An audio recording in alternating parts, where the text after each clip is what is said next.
Bienvenue à toutes et à tous dans ce nouveau tutoriel que je vous propose aujourd'hui.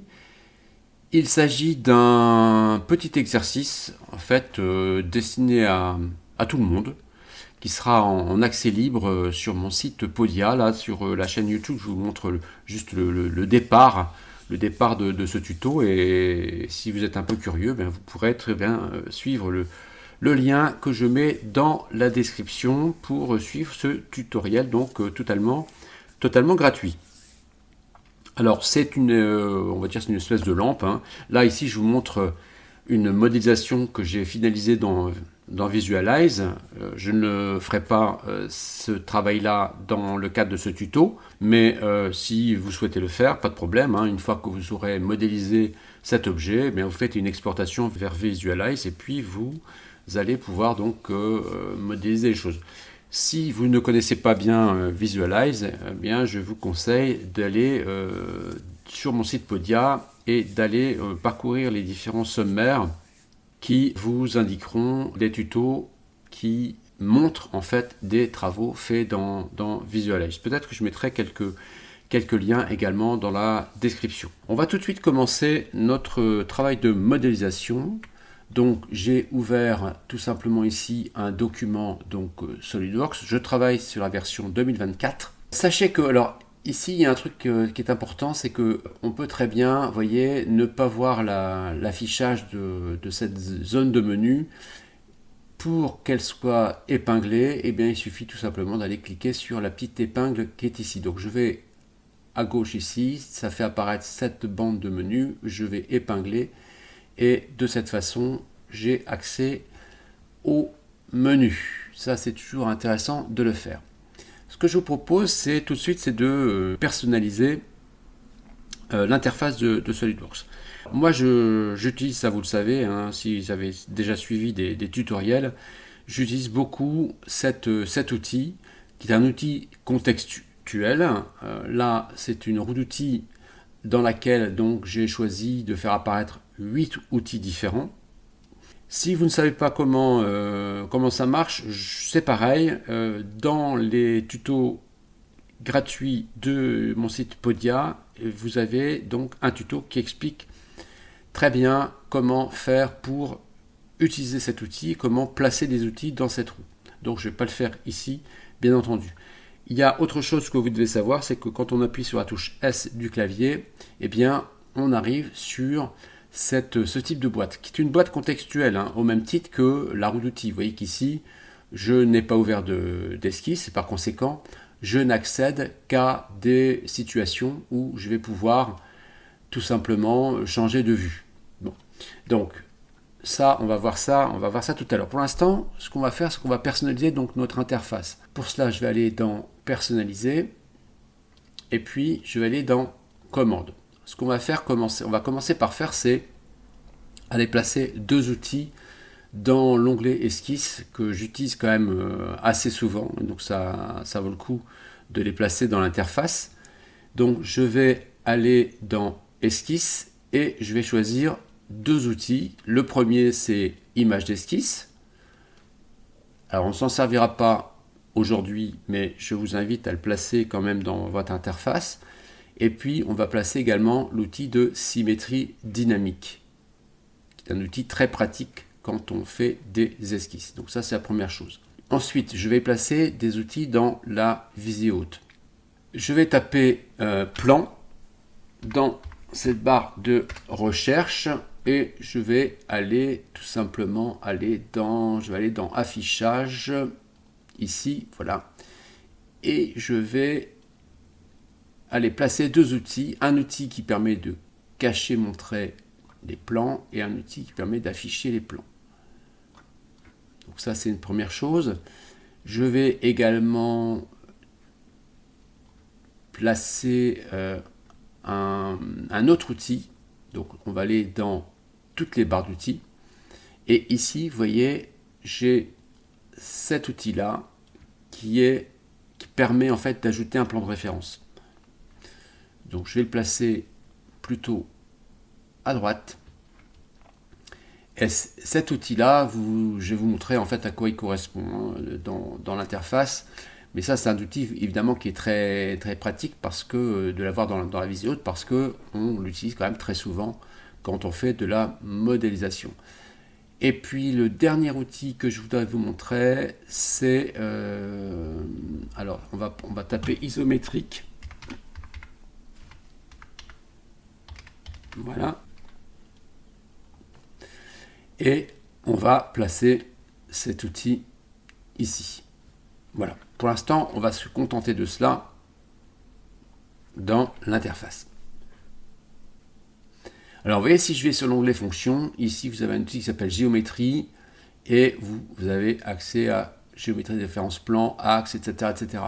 Bien, donc plutôt que d'aller cliquer là, eh bien, je pourrais cliquer directement sur cet outil dans la Visio haute. Voilà, simplement ça. Si je clique sur afficher, si je fais afficher les plans, donc vous voyez, je vais pouvoir afficher, masquer les plans. Donc si je me mets en perspective isométrique, voilà, ici, donc je vais pouvoir effectivement tout simplement afficher et masquer mes plans. Ça peut être intéressant d'avoir cet outil très rapidement sous la main. Ok. Eh bien, une fois que tout cela est dit, on va déjà s'assurer d'être, par exemple, alors ce n'est pas du tout obligatoire, hein, mais vous pouvez, disons, choisir, préférer de travailler avec un blanc uni. Donc là, c'est ce que j'ai fait, hein, j'ai choisi blanc uni dans l'interface. Et puis, deuxième chose très importante à faire avant de commencer quoi que ce soit, c'est de choisir le système d'unité. Donc, le système d'unité, moi, je vais choisir le millimètre. Bien. Une fois que cela est fait, eh bien, on va pouvoir commencer notre travail de modélisation. On va commencer par ouvrir une esquisse dans le plan de dessus et on va chercher le petit cercle qu'on va centrer ici sur l'interface et je vais coter. Alors vous voyez, je vais très vite, hein. Je vais très vite avec mon outil, hein, donc clic droit maintenu et hop, je glisse. Et je connais par cœur la position de mes différents outils. Donc je sais que l'outil de cotation, il est là-haut. Donc ça va être à vite. Et je vais coter un cercle de diamètre 3 mm. Voilà, donc ça c'est fait. Une fois que cela est fait, eh bien, je vais aller dans Fonction et je vais faire un bossage sur une hauteur de 179 mm. Voilà, on peut cliquer sur un zoom au mieux pour voir ce que j'ai fait. Donc je valide cet axe. D'ailleurs, je peux le renommer si on veut. Donc je vais appeler ça bossage axe central. Voilà.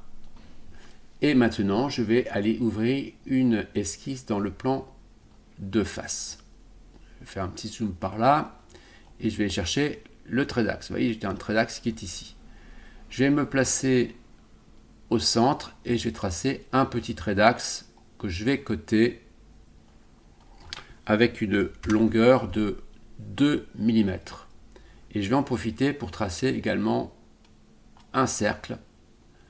Voilà, que je vais coter à 110 mm. On va faire à nouveau un petit zoom au mieux. On va quitter le mode de cotation en appuyant sur la touche échappe. Donc, ce que je vais faire, c'est que je vais tout simplement déplacer mon cercle pour le positionner sur ce point. Alors pour ça, je vais aller chercher l'outil point et je vais aller chercher le point milieu. Alors il faut vraiment être sûr qu'on soit sur le point milieu. Voilà, ici. Et je vais déplacer mon cercle pour le placer là-dessus. Comme ceci. D'accord? On voit que l'esquisse est totalement contrainte. Et je vais faire une petite extrusion. Alors je fais une extrusion en choisissant comme condition de départ plan milieu, ici, d'accord, et on va taper une valeur de, je crois, 5 mm, comme ceci. Et avant de valider, nous allons cocher fonction mince, d'accord, pour tout simplement créer un perçage au centre. On va taper une valeur de, me semble-t-il, 3 mm. Non, c'est 1,5 mm. Voilà, ici. Et vous remarquerez, alors si je me place, je appuie sur la barre d'espace pour, alors je ne peux pas ici le faire, effectivement. Donc, je vais simplement vous montrer ici que, vous voyez, la matière se trouve en fait au-dessus. Nous, on va cliquer sur, alors sauf que je vais retaper 1.5 et je vais cliquer sur ce bouton d'inversion pour que la matière soit en dessous. Donc une fois que cela est fait, je vais pouvoir valider ce volume. Alors, je suis allé rapidement sur une chose importante, donc je vais revenir dessus. Et j'ai laissé fusionner le résultat coché. D'accord? Parce que si vous décochez, eh bien, l'opération qu'on fera tout à l'heure ne fonctionnera pas. Donc ici, il faut fusionner votre anneau avec l'axe. Donc je valide ce travail. Ce qu'on va faire ensuite, c'est qu'on va tout simplement un petit peu améliorer la forme de cet anneau. Je vais donc aller dans les congés. Je vais choisir un congé en fait tout simple, hein, le premier qui est ici à gauche. Par contre, je vais choisir un congé de type asymétrique, de telle sorte à ce que nous ayons deux rayons différents. Donc, on les voit apparaître ici. Donc le premier rayon, ça va être un rayon de 0,75 mm. Et le deuxième rayon, ça va être un rayon de 2,5 mm. Je vais désigner cette arête là, d'accord? On voit qu'il ne se passe rien, tout simplement parce que les valeurs sont à inverser. Donc je vais cliquer sur cet outil pour inverser les valeurs et je vais en profiter pour cliquer sur cette arête. Donc je vais valider ça. D'accord? Et on va faire la même chose de l'autre côté. Donc je vais retourner dans les congés. Les valeurs sont toujours ici. Je n'ai pas à les retaper. Je vais donc désigner cette arête et cette arête. Voilà, on va inverser et on va valider la forme. Libre à vous, bien entendu, de choisir une forme plus ou moins complexe. Hein. Là, j'ai choisi un cercle pour aller un peu plus vite. Mais naturellement, on pourrait très bien choisir une forme un petit peu plus complexe. Mais ça va suffire ici pour notre tutoriel. Voilà, donc une fois qu'on a fait ça, je vais vous remontrer l'objet.